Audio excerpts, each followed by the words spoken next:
Hello, everyone, and welcome to the Jeffrey Epstein Show. I'm your host, Bobbycapucci, and this is Daily Drop number 230. For a lady that can't be found, she sure is embroiled in plenty of court cases, isn't she? And by she, I mean Ghislaine Maxwell. We have another article tonight about Ghislaine Maxwell and a proceeding in court. And this one even has a bit of Alan, I kept my underpants on Dershowitz sprinkled in. So we're guaranteed to, at the very least, get our fill of scumbaggery while we read this article. This is an article from the Inner City Press, and the headline is, Jeffrey Epstein procurer, co-conspirator, Maxwell opposes access to discovery by Dershowitz, who replies. So it looks like, from what I'm reading here, Alan Dershowitz wants to have access to the discovery phase, wants to see all of the documents, etc., and Ghislaine Maxwell, through her attorneys, somehow, I guess, magically she contacts them. Maybe she puts on, like, the telepathy helmet, like in Flash Gordon, and maybe she talks to them like that. I don't know how. I mean, it's pretty amazing that these lawyers seem to be able to contact her so we could hear her nonsense all the time, but they can't find her to serve her? Pretty interesting. This article was authored by Matthew Russell Lee. After the death of Jeffrey Epstein in the MCC prison, Annie Farmer is pursuing her civil lawsuit for sex trafficking against his madam, co-conspirator, Ghislaine Maxwell, and his estate. So what's going on here is, obviously, there hasn't been enough movement in the fund, right, the compensation fund, so the lawyers for Annie are pursuing their other options still. That's what it looks like to me. Obviously, I don't have any, I don't have the inside lane on the information there. I'm just talking about from the outside looking in here at the suit, right, putting two and two together, because they wouldn't be pursuing this still if they thought they were going to get a fair shake from the estate, right? Or if the estate had shown that they were moving in a timely manner to pay these girls out, perhaps these filings and this case might have been paused already. But that doesn't seem to be the case. On June 10th, Maxwell filed that defendant Ghislaine Maxwell, through her counsel and pursuant to this court's order and protocol for unsealing decided motions. Now, there's going to be a bunch of letters and legal jargon coming up here, folks, so bear with me.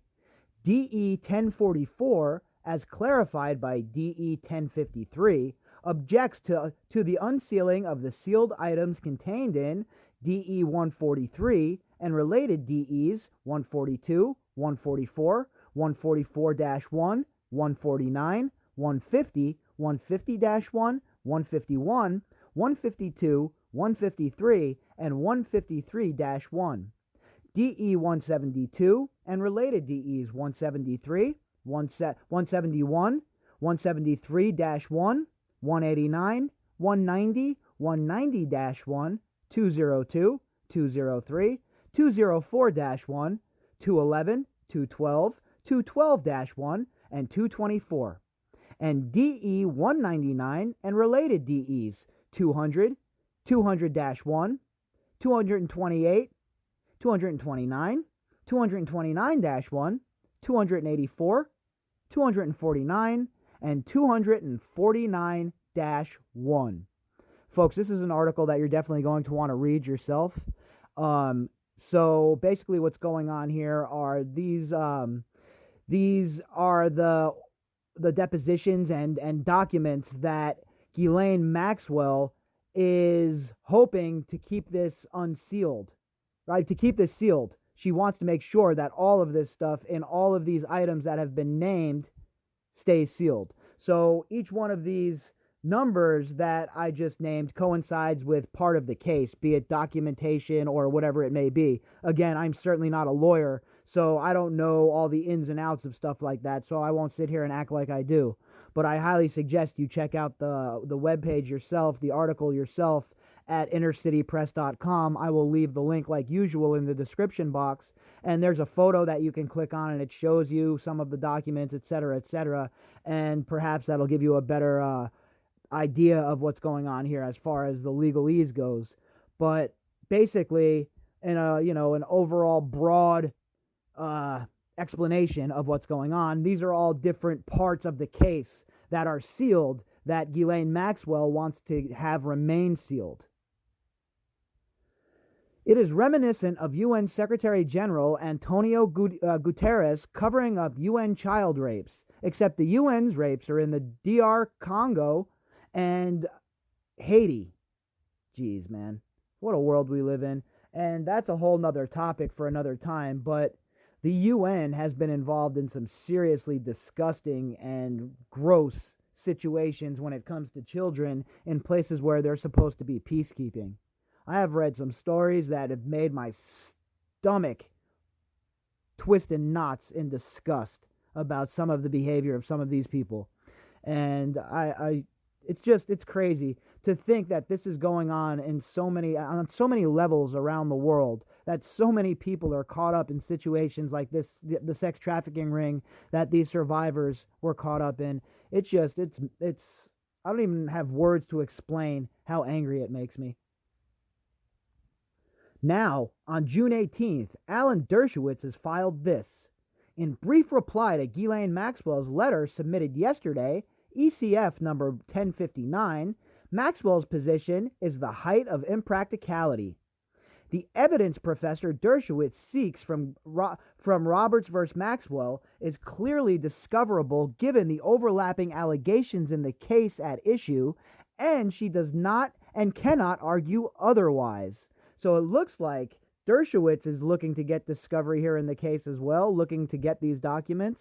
And again, from the outside looking in, that's what it looks like to me. There could be a whole nother angle that I'm missing that somebody with a law degree would be way more equipped to get down into the weeds and explain. So I won't even attempt to try and pull that end around over on you folks, because I am not a lawyer. But what it looks like is that Alan Dershowitz wants to get to this discovery as well, and he wants to see the information that is so far sealed.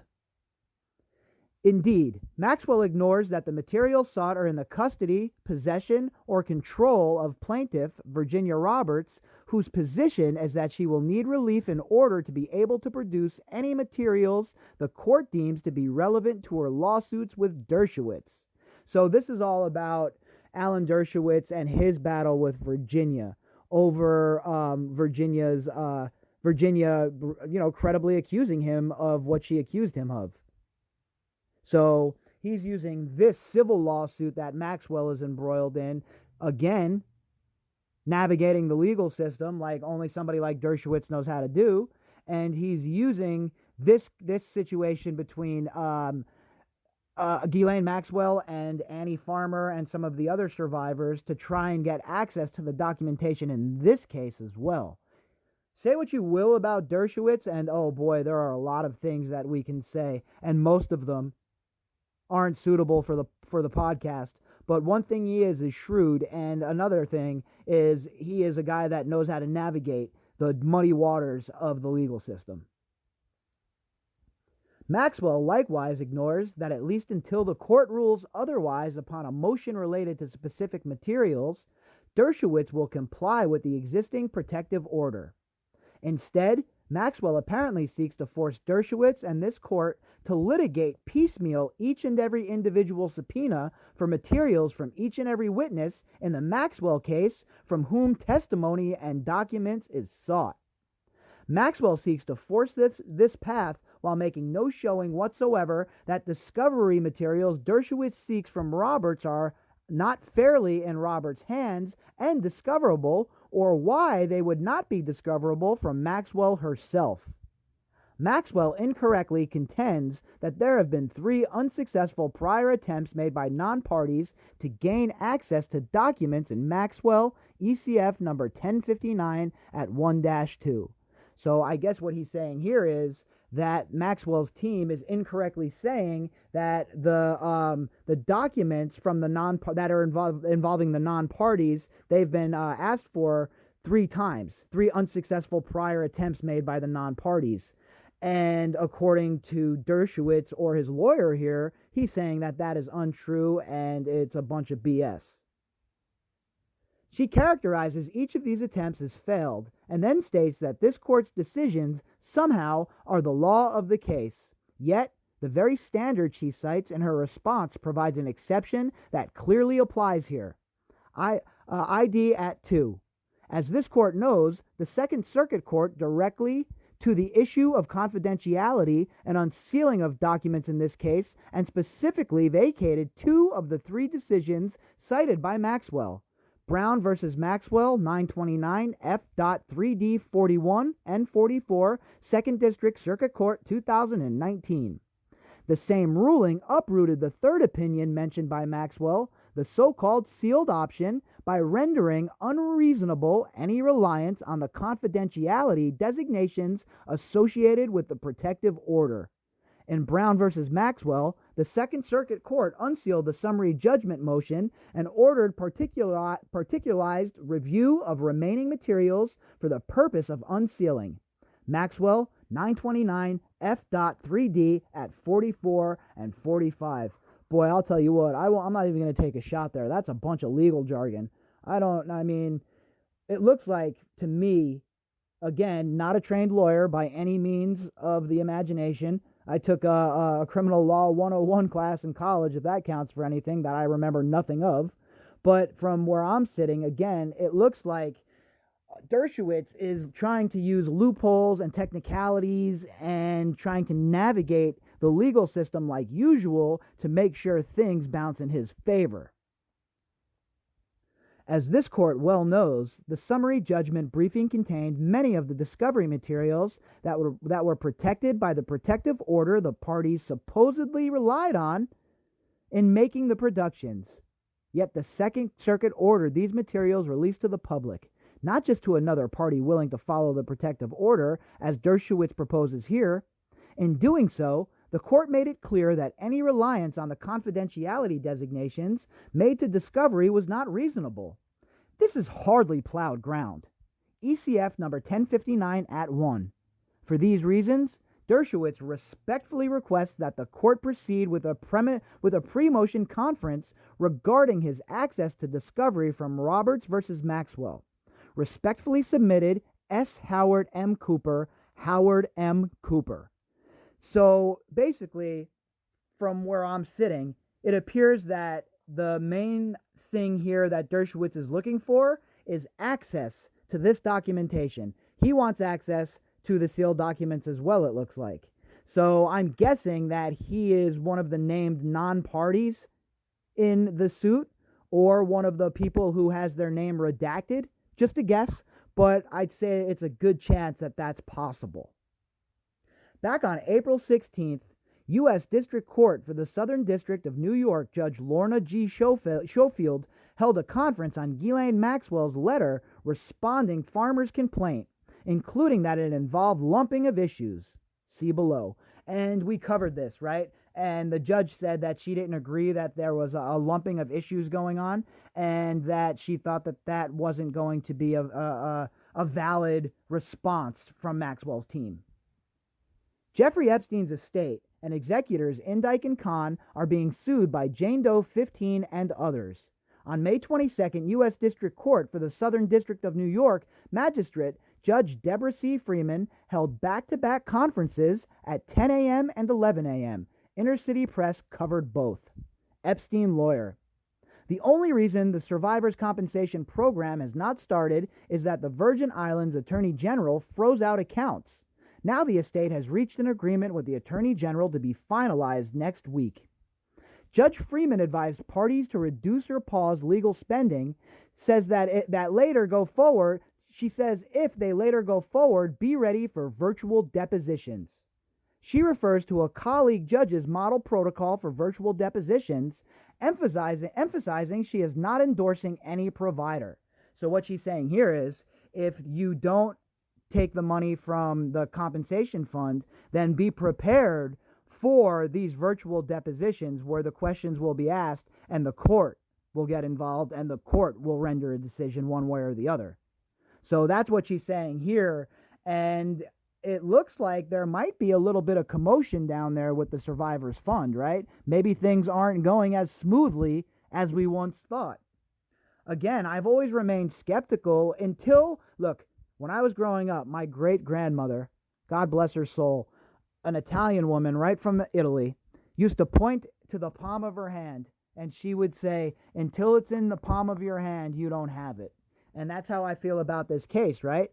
I can be a bit optimistic when we see the compensation fund move forward, and you hear the lawyers talking about it in a positive light, so you're hoping and you're thinking that perhaps that's a good thing. But I'm always skeptical until, of course, it is in the palm of my hand. Inner City Press will have more on that. At 11 a.m., Judge Freeman heard other cases against Jeffrey Epstein's estate and executors, including by Annie Farmer, Teresa Helm, Juliette Bryant, and Jane Doe 1000. She asked about any possible settlement. Plaintiff's lawyer says there is no assurance the offered program will be meaningful, so they want to move forward. Okay, so what that means is they don't believe that the settlements will be meaningful enough, I guess, so they're preferring to move forward with the case here. And that could only mean that the estate is still effing around, that the estate is still not playing fair, or as the Joe Exotic of the Windsor family's representation would say, they're not playing with a straight bat. Plaintiff's lawyer: we are having to fight to get discovery from the Epstein estate. I had hoped we wouldn't have to fight this way now that he, Jeffrey Epstein, is no longer asserting his Fifth Amendment privileges, now that he is no longer with us. But here we are. Epstein estate lawyer says Macaulay is on email chain showing that most survivors are on board with the program and the program is no longer in limbo. Judge Freeman: we discussed this morning at 10 a.m. Miss Macaulay was not on unless she did not announce herself. Macaulay: I wasn't aware of any 10 a.m. proceeding. So this proceeding went on without the lawyer for some of these survivors? How's that even possible? You see, here's the problem. The estate is filled with people who really don't give a damn. Indike and Khan should never even be involved in this. They should both be facing their own criminal suits right now under RICO predicates. These two clowns have zero to do with this at this point, besides the fact that they were involved in helping Jeffrey Epstein for decades. Epstein estate lawyer: Maria Farmer stayed her actions to conserve resources. Boy Schiller has been the biggest culprit in driving up estate's costs. Plaintiff lawyer: we have not received enough information to make decisions. Discovery has moved very slowly. That's my concern with the hiatus. Defense lawyer: for Juliette Bryant, there were documents. For other plaintiffs, not so many. But the pandemic has made it hard to collect documents. Judge Freeman: how so exactly? Defense lawyer: people don't want to travel, or can't.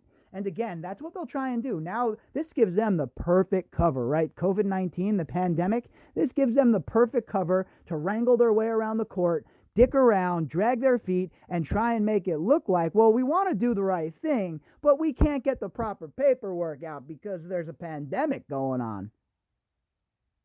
An absolute load of you-know-what.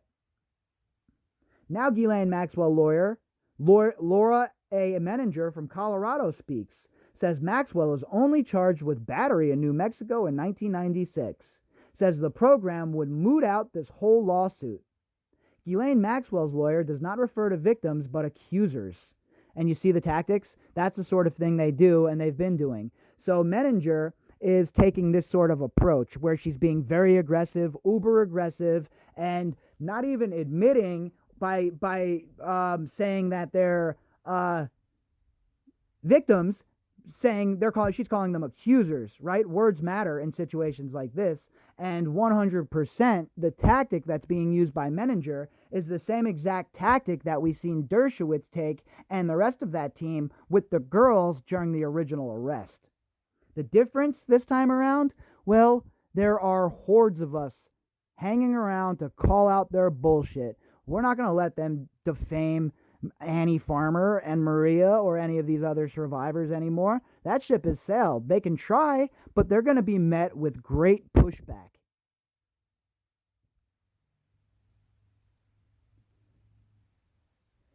She says it has been 24 years since the allegation supposedly happened.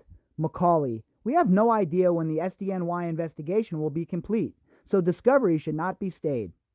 Judge Freeman, because of COVID-19, there are no grand juries meeting, so there might not be indictments for a while. The same has arisen in the Joshua Schulte CIA leaks case, which Inner City Press also covers. Judge Schoenfeld said she does not see lumping in the complaint, and she does not think that the motion or motions Ghislaine Maxwell was suggesting she would make would be worth the time. And you see it again with the whole entire nonsense of COVID-19. And grand jury should be done away with anyway. We don't need secrecy within our justice system. We need transparency. Enough with the secrecy. And as far as the lumping goes, we've heard that before. Judge Schofield was very forthright about the lumping situation, saying that that is not the case, that is not going on, and that's most certainly a fishing expedition by Maxwell's people. Maxwell's lawyer, Laura Menninger of Denver's Haddon, Morgan, and Foreman PC, was urged to submit a letter or answer in a week's time. Menninger pushed forward, saying that given the case's link to New Mexico and that Farmer is not a resident of New York, the shorter of the statute of limitations might apply. You see what they do? It's not that my client is innocent. Oh, it's not that Ghislaine Maxwell is an innocent woman. Yeah, the statute of limitations ran out. Come on, technicalities, folks. And that's how they've always gotten off.